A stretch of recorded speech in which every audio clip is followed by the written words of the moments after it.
guys, welcome to the next knot of the week. Today we're going to be tying a very important knot, and one that could potentially definitely save your life if you get into this kind of situation. But this is a one-handed bowline, and the purpose of a one-handed bowline is that in an emergency situation where you might be holding on with one hand for dear life to something, whether it be a rock face, a tree limb, say you were in a raging current, and you just happen to grab a tree branch on the way by, and someone throws you a rope, this knot will definitely help save your life. So, the first step in a one-handed bowline is, let's say you're holding on, my left hand here is going to be what's holding on to the object. So, let me tighten up this rope a little bit. Kind of have something here to keep tension on it, because you're definitely going to have tension on the rope whenever it gets thrown to you to be able to tie this. You could do it a little sloppily with some slack in the line, but it's definitely easier to tie if you do have tension. And you don't want too much tension, because I'll demonstrate that in a second. If you have too much tension, it's hard to do the final step in this knot. So again, I'm holding on for dear life with my left hand. I get thrown a rope.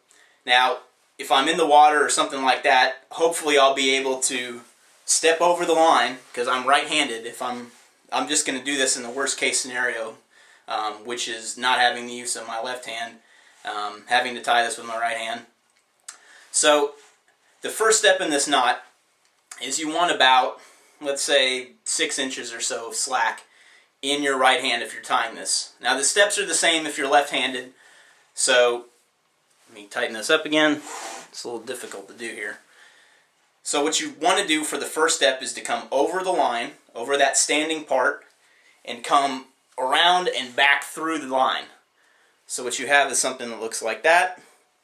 So what you've done is you've created a loop around your wrist. I'm going to take off my bracelet here so I can pull this through a little easier. So again, let me demonstrate that again. You're going to come over the standing part, up through the middle. Now at this part, this is the tricky part, you have to pass the line off to yourself.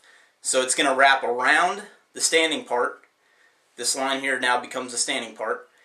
Wrap around, you're going to catch it in your other hand, and you're going to pull through that loop on your wrist.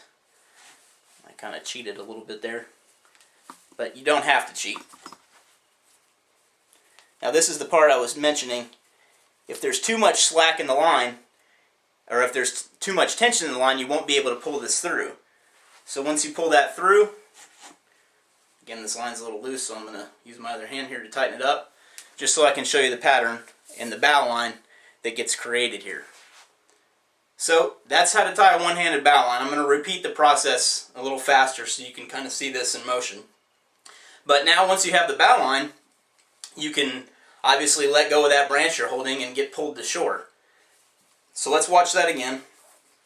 Tighten up my slack here.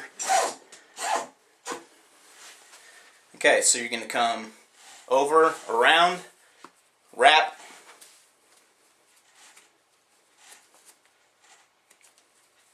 and back through.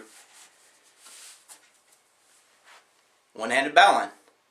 Please let us know if you have any questions. I know this is definitely something that's going to take practice. If you don't know how to tie one of these already, I definitely suggest learning how. Find a buddy, race them. That's what I was doing this weekend. Get in the habit of tying this sucker really quick, have a race, and learn how to tie a one-handed bowline. Thanks for watching.